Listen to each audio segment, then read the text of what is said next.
Hello, everyone. Welcome back to my podcast. My name is Claudius Cazan, and today we're going to dive a little deeper into music theory.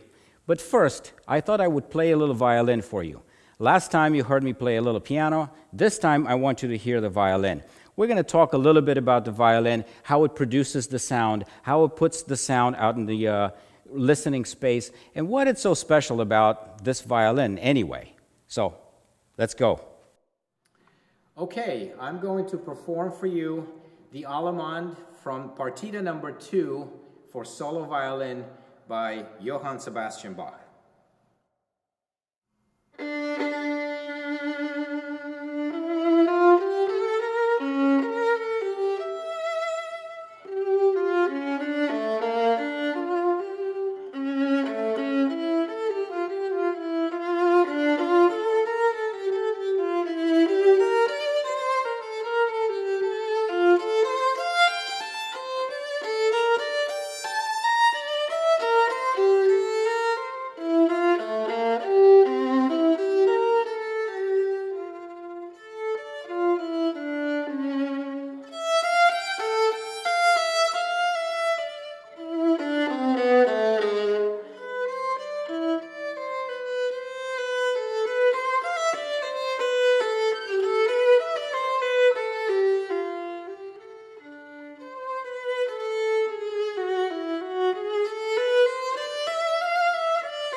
Okay, thank you so much for listening. Let's talk a little bit about the violin and why it's such a special instrument.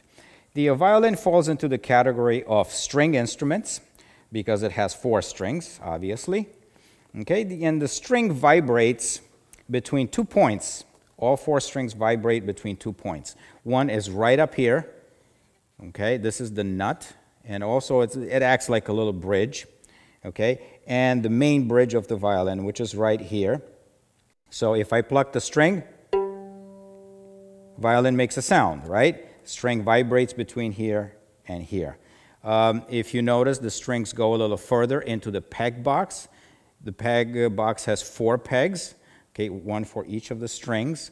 And each peg has a little hole. You know, you put the hole, the string right through the hole, and then you tighten the string by winding the string around the pegs right in here. all right?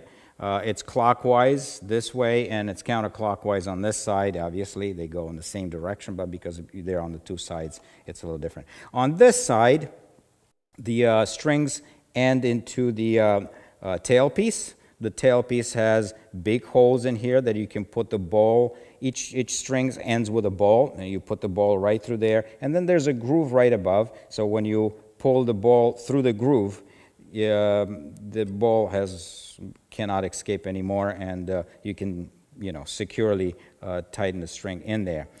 This violin and all professional violins usually have one fine tuner. It's very difficult to tune the thin string with just the peg. Therefore, we put a fine tuner in here. Some other professionals, prefer to have two tuners in here. It's also very difficult to tune on this side. If you're on this side, to do fine tuning on this side, because there's no way to grab into the scroll of the violin like you do on this side when you tune. So it's easier to just put tuners on this side and fine tune it from here. All the other tuning is done without tuners usually, because professionals think that any kind of metal part, any other, thing that you put between the string and the body of the violin takes away from the sound, and so we try to employ very few hardware things in here and just let the violin pretty much do all the vibrating and all that stuff. Now, what happens is the moment the string starts to vibrate, the bridge really starts to vibrate as well, and the bridge transmits the vibration from the string to the face of the violin. Okay? So the bridges have to be, fitted properly for each individual violin because they're all so different. What happens inside the violin, there's a sound post, which is a small cylinder about this big, and that cylinder has two purposes. Number one is to strengthen the violin construction here. There's many tons of, not tons, many pounds of pressure on the bridge in here, and if you didn't have that sound post in there to also keep the space properly between the back of the violin and the top, you also run the possibility of the face of the violin collapsing under the pressure of the strings.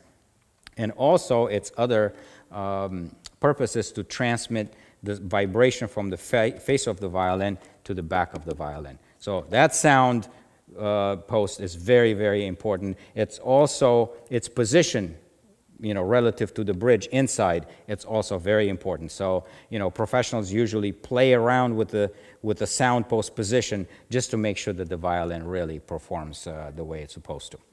All right, now all that sound gets reinforced inside the violin, right? Everything starts vibrating, the face, the back, the bridge, the sound post, everything starts vibrating. But that sound needs to come out now. So they've designed these beautifully shaped F holes in here, and the sound really comes out through those F holes. On the guitar, by the way, you have those round holes, right? So what happens is when I play the violin with the bow, right, I can make a continuous sound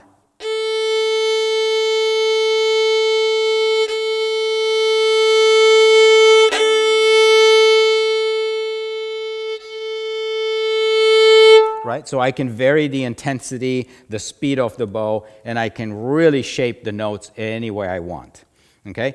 Let's go a little bit to the bow. The bow has two main parts. One is the wood itself.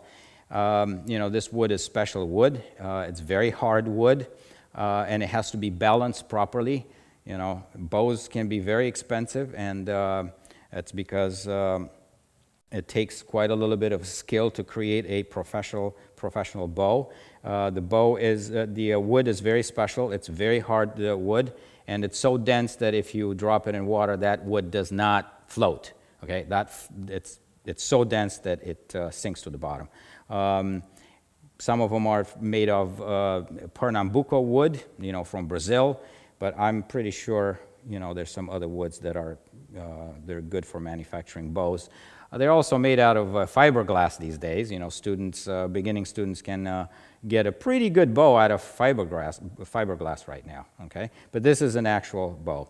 The other part of the bow is the actual horsehair. that's strung between this point right in here and the frog. We call this bottom part here the frog, okay? And when I rosin the bow really well, you know, the horsehair, and pull it over the strings, I can create vibration, continuous vibration off the string by pulling the bow. All right? So this is basically how the violin creates the sound. The sound radiates into the acoustic space. You know, it could be your living room, it could be a church, it could be a concert hall. It could also be outdoors. We don't like to play outdoors. Classical musicians do not like to play outdoors because there is no feedback from the surrounding area and you cannot hear yourself. For example, sound radiates out from the violin, encounters a wall or a boundary, and it bounces right back, right? Not so much directly also, but also, you know, it bounces into other walls of the acoustic space and creates a very, very complex, what we call reverb. Okay? If musicians don't hear that reverb coming back to them, they do not like it because they say they can't hear themselves. Okay? And that's true. If you're outside and play in a, you know, in a park or something, all you hear is a very puny sound of you because there's no reflections back at you. Okay? So we prefer to play in beautifully designed acoustic spaces like churches, concert halls, okay? Or even your living room if you have it set up properly for that. So remember, you need surfaces that really reflect the sound back, you know, to create that beautiful acoustic space. All right, so with that, let's go back to the piano right now and see how the piano is constructed and how the piano creates the sound. Very much like the violin, though. You'll be surprised how much the piano produces the sound in a very similar way. So let's go to the piano now. All right, so let's talk a little bit about the piano. I have a view here of this beautiful Yamaha C7 piano. Okay, and you can see the inside of the piano a little bit. I'm going to take you right now to the tuning pins. These are the tuning pins. And if I go a little closer, you can see that each note on the piano, right, has 3 strings. So there's 3 strings for each note that I play on the piano. And the reason for that is so that the sound is much stronger than just 1 string. So we employ 3 strings. So when I play in here, let's move a little bit to the middle. Okay, you can hear that sound of the piano stronger, or here. You also notice the little hammer coming from the bottom, right as I start pressing the key. Notice how the damper goes up, allowing the string to vibrate, the strings to vibrate 3 at a time, basically. And look what happens when I play the note. The hammer goes up, hits the strings, and goes back down really quickly. That is to allow the string to vibrate, and also for as long as I keep that note down, that damper also stays up, allowing the string to vibrate. Okay? So let's move now back a little bit towards the back of the piano. All right. Notice all this reinforcement here. Anything that's colored in gold, that's part of the reinforcement, part of the cast iron plate that's part of the piano. And here, look how much of that it's in here, right? All right. So this is all cast iron stuff. And that's because the strings come from the tuning pins back there. We're going to follow the strings in here. All right. They go over this piece right in here. This is the bridge. Okay. Remember the bridge on the violin? That's exactly what this is. This is the bridge right here. And we can follow the bridge all the way, all the way, all the way, all the way, all the way. And the bridge is underneath these big strings. Okay? The bridge for the big strings that come on top is right here. Right? This is the bridge for the big, big, big strings. Okay?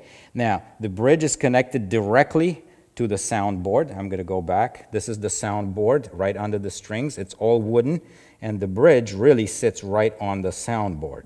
Okay?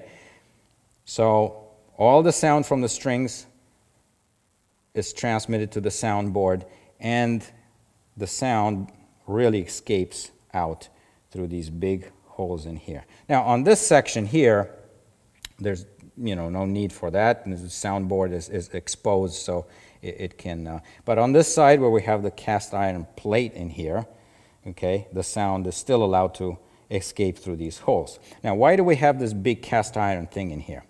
Because there's many tons of pressure coming from the pins there in here. They go through these little end pins right here, and they turn right back, and they end up in another tuning pin right there. So basically we use one string for basically two strings. So we use one wire for two strings, and they just go around these tuning pins right here, okay? And it could be that one of them it's tuned one way and the other side is tuned the other way, but that's fine because these very sturdy metal pins in here will not allow one side to get too much to get out of tune just because one side is tuned one half step higher than the other or lower, okay? So that's pretty much how the piano is constructed. Now you can see the dampers better, on this side. These are the dampers. These are the guys that actually come up, see? I can lift them off with my finger, but they come up when you strike the key with a hammer. They come up to allow the strings to vibrate. Okay, so this is how the grand piano is constructed.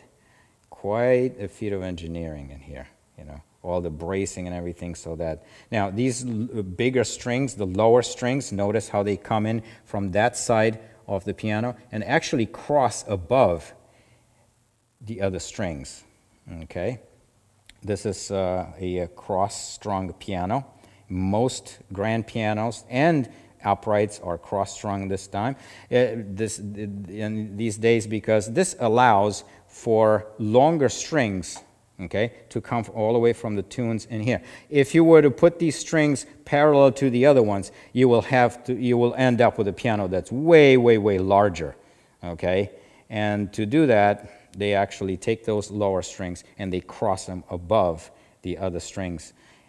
That way they can have longer strings, and longer strings are preferred because they produce better sonority. They vibrate for longer times and so on. They create a richer sound. Okay, so let's go back. All right, let's talk about pitches now and notating pitches on the musical staff. You're going to ask me, okay, do we have any kind of standards that allows me to take some notes from the piano, okay, and notate them exactly on the music staff, okay? And I'm going to say yes, there is a standard. Let's take the standard of pitch A, okay? And that pitch A vibrates at 440 cycles per second. Vibrations per second are measured in hertz. So if we say that this pitch is A, 440 hertz, that's exactly what we need, right? So that A is the standard of tuning these days. Certain orchestras today might go a little bit higher on tuning because tuning really has risen up through the ages. Back in the Baroque period, they believed that the pitch was much lower and was almost a half step lower than it is today. So your A back in the Baroque period, it sounded like this. Okay, today it sounds like this. Okay, and some orchestras tune even higher. They believe that by tuning the strings a little higher, the strings are a little tighter, they produce a brighter sound that travels a little more in larger concert halls. So they tune now at 442, 443 hertz or something like that. So a little higher pitch. All right, so where do we notate that pitch on the staff? All right, so let's look at the staff first. It employs 5 lines and 4 spaces. This is the modern staff, okay? It was not always 5 lines and 4 spaces. back in the in the Middle Ages, actually, in the 1200s, 1300s, and so on. They didn't have the staff like this. It was basically one line or two lines or something, and nothing was really standardized. They put these little signs up and down relative to the middle line or something, and that really represented the height of the note. Nothing was standardized again, so the leader of the music in the church would come in and just pick any pitch as a standard and start singing. That was basically to notate very simple chants and very simple melodic lines and so on. But you know, through the ages, they've added lines, and they stopped at 5 lines and 4 spaces, maybe basically because they thought, okay, that strikes a great balance between being able to read quickly what's on these 4 lines and 5 lines and 4 spaces, right? And the amount of pitches that we can actually notate on the staff. So great balance between the amount of pitches that we can notate on the staff and how quickly we can read these. All right, if you have too many lines, let's say we have 10 lines instead of 5, yes, you can notate many pitches there, but how difficult would it be to read at sight really quickly? So it's not practical to have more than 5 lines, right? And because you need to be able to quickly read what's in there. So let's go back to our pitch A 440 here. Remember 440 hertz, that's the standard today, and it sounds like this. Okay? And we notate that on the staff right here. Okay? On the 3rd space from the top. Okay? So that's pitch A. Okay? But that still doesn't tell me too much about, you know, how do you know that that is pitch A and not something else? Because I have not qualified the staff yet as being a staff that can represent pitches on this side of the piano. Now, if you look very carefully in here, okay, where it says Yamaha, this is right exactly in the middle of the piano, okay? By the way, pitch A is right here. And now I'm going to show you exactly how to find that A on the piano. All right, great. I'm sitting in front of the piano right now. And you're going to ask me, how do I find that pitch A that I just put on the board? And I have the camera centered here, right in the middle of the piano, where it says Yamaha. Okay, other pianos are going to say something else. Maybe Steinway or Bösendorfer or something else, or any other piano manufacturer. But that logo will always be in the middle. So your job right now is to find a pair of white keys that do not have a black key in between. Those 2 of them are usually right in the middle of the piano, right? So position yourself in the very middle of the piano. Find a pair of 2 white keys that do not have a black key in between, and from the rightmost one, okay, count 3. 1, 2, 3, and that's where you find your A 440. Okay, so again, middle of the piano, find the 2 white keys without a black key in between, and from the rightmost one, count 3, including the 1. 1, 2, 3. That's your A 440.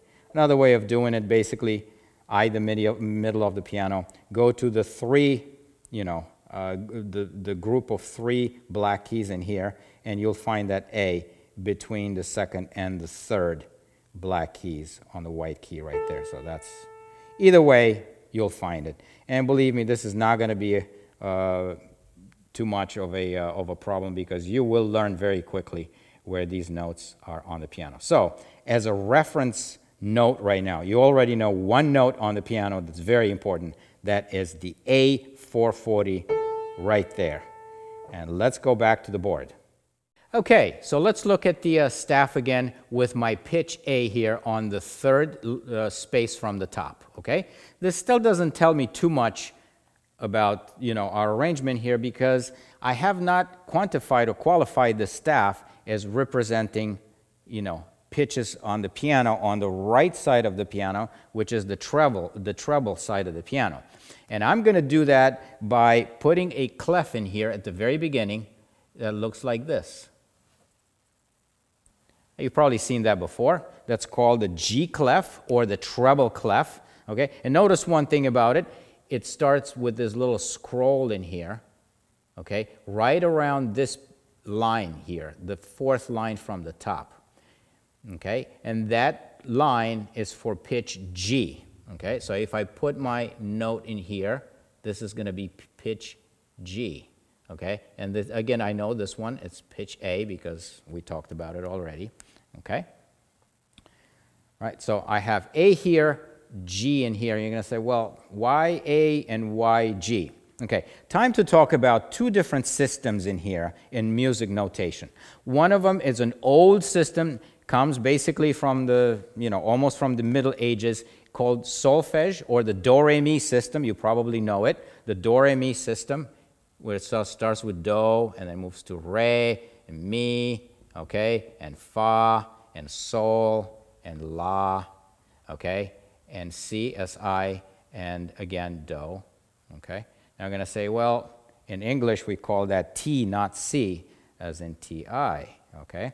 Well, I'm going to talk a little bit about that very soon. Okay, the other system is the system used in English-speaking countries like UK, US, and Australia, and it's the ABC system, okay.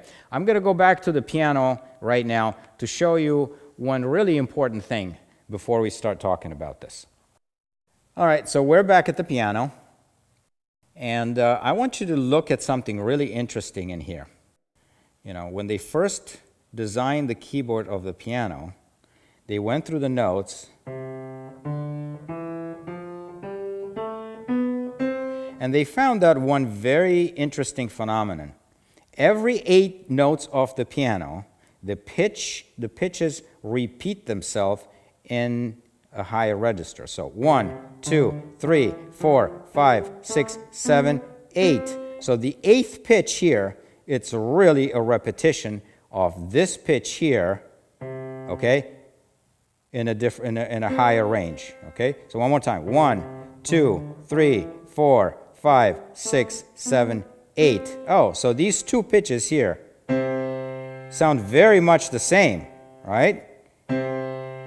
Same thing here. 1, 2, 3, 4, 5, 6, 7, 8. Oh, so these 2 sound very much the same. Same way this way if I take other pitches like this. 1, 2, 3, 4, 5, 6, 7, 8. So this pitch and this pitch, they sound very much the same, okay?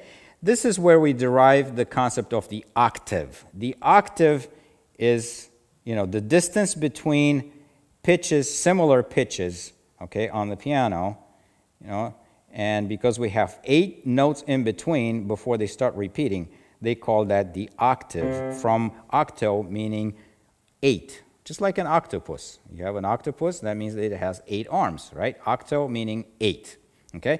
And it's a very interesting phenomenon because it happens all across the entire piano. Let's take this lowest note on the piano. 1, 2, 3, 4, 5, 6, 7, 8. So these 2 pitches sound the same. 1, 2, 3, 4, 5, 6, 7, 8. These 2 pitches here sound the same. It doesn't matter. I can pick any pitches on the piano here, go 8 notes up, and I can get to the same note 1 octave higher. Okay? Let's go back to the board now. All right, so now let's explain how this lays out on the music staff. We already know where A is. We already know where G is. Okay? That means that I can lay out all the notes on the piano, all the white notes on the piano. I can put them on the staff by going between space, line, space, line, space, line, space, line, and so on. Okay? I know where A is already because we talked about it. I know where G is. And now I'm going to put notes going up. Okay? Going space, line, space, line, space, line. Notice I can put a note all the way on top of the staff, okay? And it's still a valid note. Same thing in here. I could go lower. I could extend this. Let's put another treble clef in there, and let's go lower now. Let me erase this part in here, the Doremi. We'll talk about the Doremi as well a little later. Okay. Let's go down now. Let's start at our pitch A in here, right? Notice how I alternate between space, line, space, line, space, line. Okay. When you take these notes at home, when you printed your music paper, try to make them a little nicer than I do, okay? I'm still getting used to writing on this board, so my notes are not quite as nice and round. But anyway, let's read these notes together now. Starting at A, okay? We already know that we have only 7 notes, A, B, C, D, E, F, G, right? So if I have to go backwards through the alphabet, and this is my A right in here, right? What's this note in here? That's G, because I have to go backwards, right? A being the first one, now I'm going backwards, so that's G. What's before G? F, right? What's before F? E. Remember, I'm going down, that's why I'm going backwards through the alphabet, okay? If I go up like this, you know, this is A, I'm going up, this is B, going up, this is C, going up, this is D, going up, this is E, F, G. But down here, I'm going backwards through the alphabet.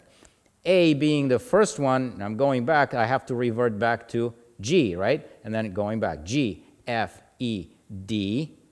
And this is why I'm going to stop right now, because you say, well, you kind of ran out of lines on the staff, right? What do we do at this point?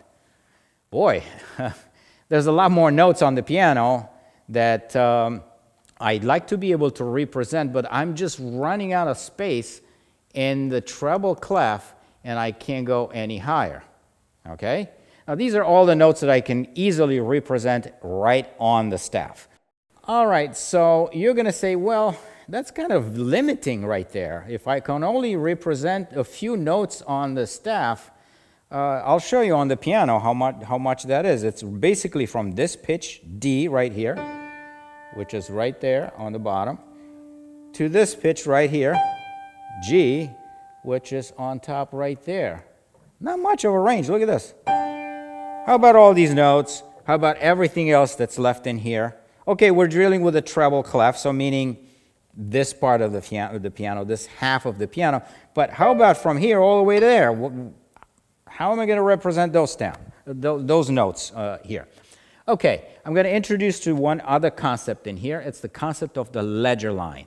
Ledger lines are just temporary extensions of the staff, so I can put more notes outside of the staff. So basically, if I add another ledger line on top of the staff right here. Now notice what I did. The distance between the ledger line and the top of the top line here should be the same as the distance between all these lines in here. Notice how evenly spaced these are. You should space your ledger lines exactly the same way. Okay? Now, I can put another note up here, right? That's higher than this. I moved to the staff for convenience in here. But I can put a note even higher than this note now. And I could use the same ledger line here to represent yet even a higher note by putting the note on top of the ledger line. Oh, so just by adding one ledger line, I can represent now 2 more notes. Okay? So from the G here, I can go A and B. Oh, that's pretty cool. Okay, so I've erased a couple of things on the board here just to make a little room. What if I want to represent more notes? What if I throw in 2 ledger lines? Now let's put some of the pitches that were here before. We have A here, right? A, B, C, D, E, F, and G. And this is where we stopped at G because we couldn't go any farther, but we extended the staff with 1 note. We went to A again, right? Remember, after G, we go back to A. We only have 7 notes, A, B, C, D, E, F, G, and then they repeat every 8th note. So A, it's a repeat of this. Okay, so let's see, 1, 2, 3, 4, 5, 6, 7, 8, right? The 8th note, as you saw on the video from the piano, is a repeat of this. All right, so I can represent that A with 1 ledger line. I can go farther than that and put the B on top of the ledger line. But what if I use 2 ledger lines now? Okay, I can go back to I can go to C, and I can also put a note on top of that, and that would be my D. See how the staff can be extended, you know, almost indefinitely. You can add 3 ledger lines, you get 2 more notes, you get 4 ledger lines, you get even 2 more notes, and so on. And pretty soon, you can get pretty far up on the keyboard in here, okay?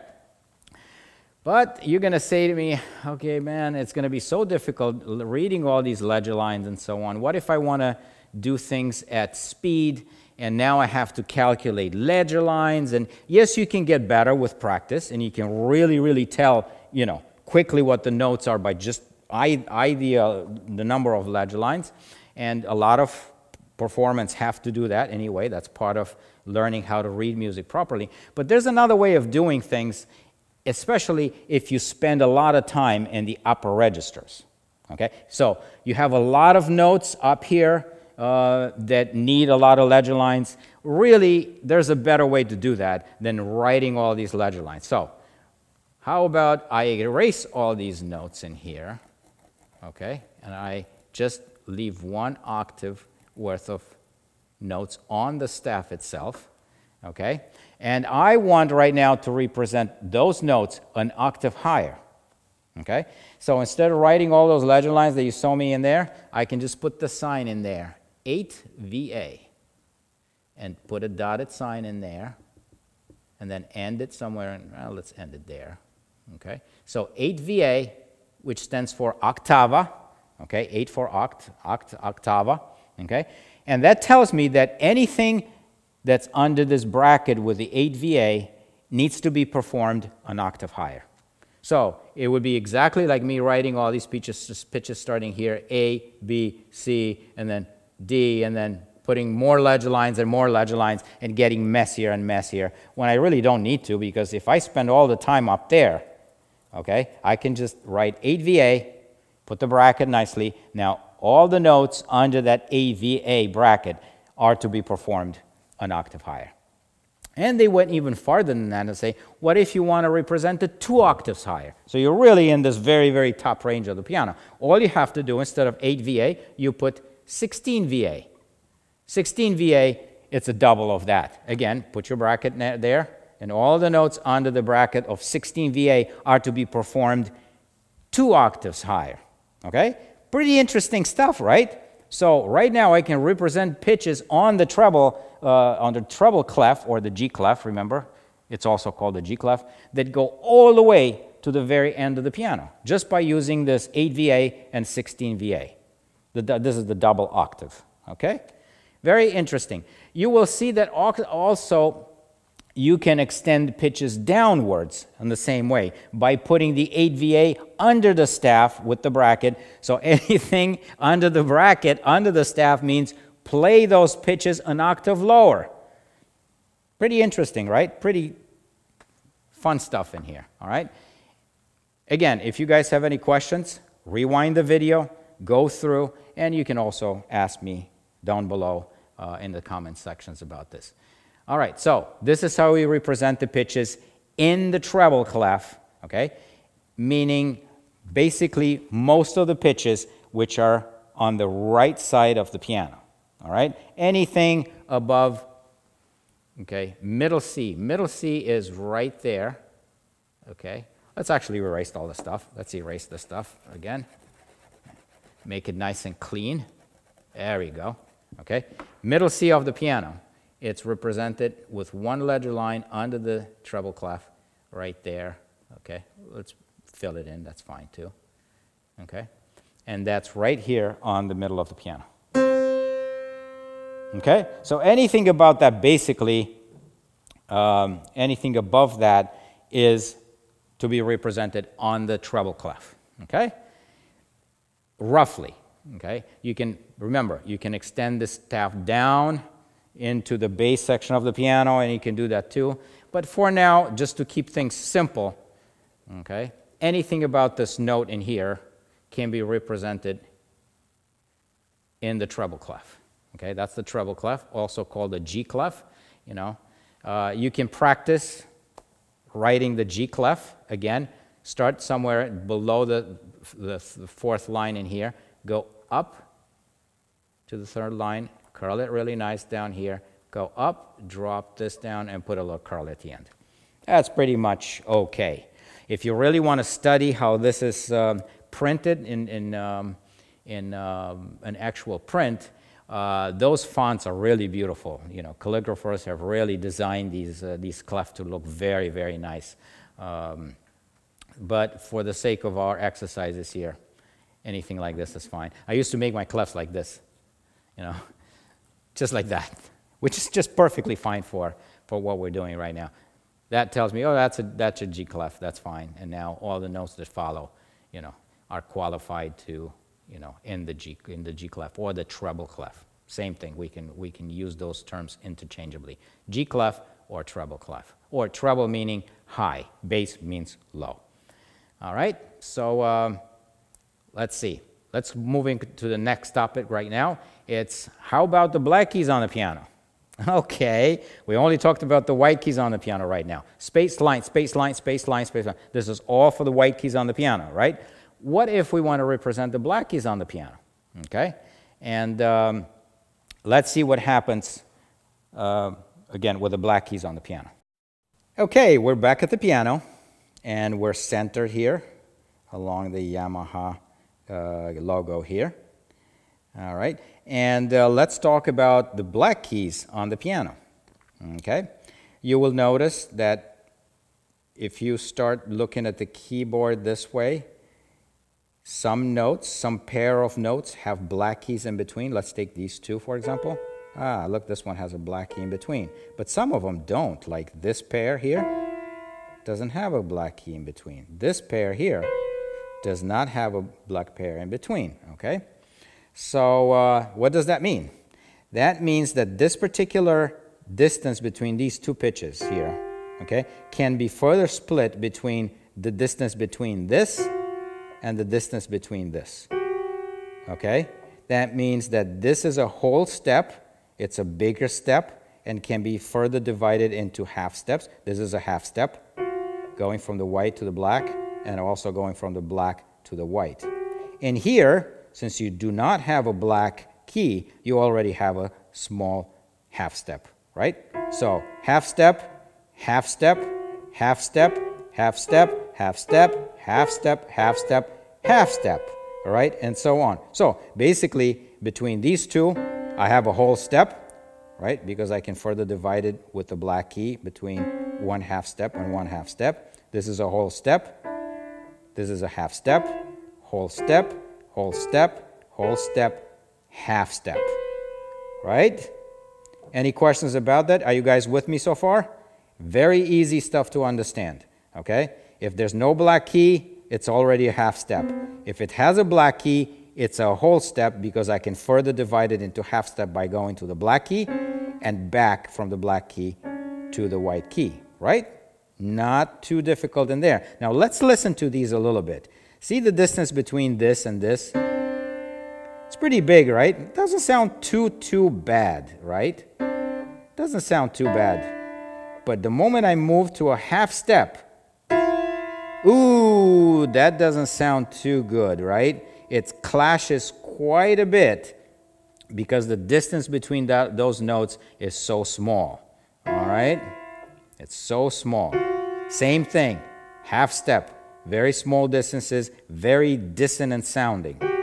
Whole steps, on the other hand, are a little more relaxed. There's still dissonances. They still don't sound too good, but they're a little more relaxed. There's more space between them, okay? And that translates into a better sound in a way. However, when I still play them together, they don't really sound too good together. Still, the space overall is quite small. Okay. Now, we know about whole steps and half steps at the piano. Very interesting, very good. But how do we notate those black keys in here? There's really no space for them on the staff itself because I've designated every single line and space to the white keys. Okay? So, you saw when I was at the piano how a black key was either to the right or to the left of an existing white key already, right? So all I need to do basically is to put a sign in front of that white key and tell it to either go up or down by half a step to the black key. Very easy concept. So let's take, for example, the pitch A, right, which we already know about right here, okay? And I want it bumped up by half a step, you know, to the right it means to the right of the keyboard, all right, to the black key next to it. All I have to do is put a sharp in front of the note. And now I've moved that note 1/2 step higher, okay, to the right of the note, to the right of the keyboard, to its black key next to it. Okay, so right now, this is how A sharp looks like. Okay, that sharp sign looks like a hashtag. Okay, but I think they took the hashtags from the sharp because these signs have existed here for hundreds of years, okay, before they had hashtags in our language. Anyway, it's called a sharp, okay? That's the sharp, the sign of the sharp. Usually I make 2 vertical lines, okay, and then 2 lines they cross it, but they cross it a little bit at an angle, okay, not straight across. Now, if you make it straight across, it's no big deal. You're learning music theory right now, so it's not so important. But if you 2 vertical lines and 2 lines, a little bit of an angle. That's how the sharp looks like. Okay, what if I want to bump the A a half step lower than that? This one goes higher, okay, by adding the sharp, it goes higher. But what if I want it lower, okay? I have another sign for the lowering the pitch. It's called a flat, and it looks like that. Okay, it's like a little B, but not quite. The lobe is a little different on the B. But it looks like, you know, that's the flat. So basically that tells me take A, pitch A, and go to the black key to the left of that white key and lower the pitch by 1/2 by going up to the black key on the left side, meaning lower, right? So right now you know of 2 signs for altering pitches. The sharp, which bumps the note higher in pitch by half step, and the flat that bumps the note lower in pitch by half step. All these modifiers modify the note by a half step, remember. No more than that, just 1/2 step, going either to the right or to the left to the black key. Okay, I'm going to introduce you now to yet another sign, and that sign looks like this, and I'll explain to you exactly what it is. It looks like this. Okay, that's called a natural sign. Let me write it here, natural, N-A-T-U-R-A-L, okay, natural. So if you've been playing sharps and flats all along and all of a sudden you see this sign in here, that means cancel everything that you've been playing sharp or flat before and play that note at its original unaltered version, meaning natural, on the white key, okay? That's what it means. So you have 3 signs right now, the sharp, the flat, and the natural. Okay, sharp spelled like this, just for you to know. This one doesn't like. Sharp and flat. Okay? So sharps, flats, and naturals are accidentals. Some of you who know a little more about music say, yeah, but there's a couple more. Okay. We also have double flats. They look like this, like 2 flats next to each other, okay? And when you see a double flat, you basically bump the note 2 half steps lower. It's also equivalent to a whole step, by the way, but hold on to that thought for a little bit. So the double flat bumps the note down 2 half steps, and you have the double sharp. The double sharp has its own sign. It looks like this, like a X with feet at the end, okay? Now, in your fast writing and learning, if you just do an X, you know, next to a note, that means a double sharp. What does the double sharp do? It bumps the note 2 half steps higher, okay, than the notes. So you'll have to remember these as well. So altogether, I think we're done. This is all we have. We have 5. The sharp bumps the note by half a step higher. The flat bumps the note lower by half a step, okay? The natural signs, which pretty much cancels everything if you've been playing with sharps or flats. It cancels it, brings it now to its natural state on the white key. You also have the double flat, which bumps the note twice down by 2 half steps, and the double sharp, which bumps the note by 2 half steps higher. Okay? So now you know all the note modifiers, all the pitch modifiers. So you start with all the white notes on the white keys of the piano, meaning on either a line or a space. Okay? And you can further modify those up or down using these symbols here to move them to the black keys. Pretty simple stuff, right? Not too bad. All right, let's talk a little bit about the Doremi system versus the ABC system. We've been talking about the ABC system pretty much right now because this is the system that we use mostly in the English-speaking countries. But in the non-English speaking countries, obviously they don't have the ABC. They have the system called a Do-Re-Mi, and that's the Do-Re-Mi, Fa, Sol, La, Si, Do. And let me put those names again here. Do, D-O, Re, R-E, Mi, M-I, Fa, F-A, Sol, S-O-L, La, L-A, Si, S-I, and Do again, right, which is a repeat of that. Now, you're going to come back and say, I never heard of that C in there spelled S-I. In the English language, we call it a T, as in T-I, okay? Now, I'll tell you exactly why that happened. If you go to other countries that don't speak English and so, that really doesn't make sense. Most everybody uses the C-S-I. But C, when you pronounce C, it's confusing, okay? Now, C sounds exactly like letter C from the ABC system, all right? And that can be a little confusing right now. Do you mean C as in B, right? So, by the way, this is Do, meaning this is C in here. Where's my C? Right here. Do, C, Re, D, Mi, E, F, G, A, and B, okay? So this note here, sorry, this note here is a B because we started with C, D, E, F, G, and we went back to A and B, right? So look, C here, S-I, which corresponds to letter B in the ABC system, sounds the same as our C in here in the ABC system. Now, these are two different notes. This is B in the solfege system, and this is C in the ABC system. So they had to make a little bit of a correction in there to eliminate this confusion. So instead of calling it C, they called it TI or T. Okay? Now we eliminate all that stuff. We can remove this, and there's no more common terminology between the two systems, and we're good to go. We know that, if we call it T, we're in the solfege system, in the Do-Re-Mi system, and if we call it C, we're definitely in the ABC system like that, okay? So this is how all these things correlate between the two systems. The Do is C, Re is D, Mi is E, Fa is F, Sol is G, La. Okay, if you don't understand these, just rewind the videos. Rewind the videos and really get to understand it. Okay?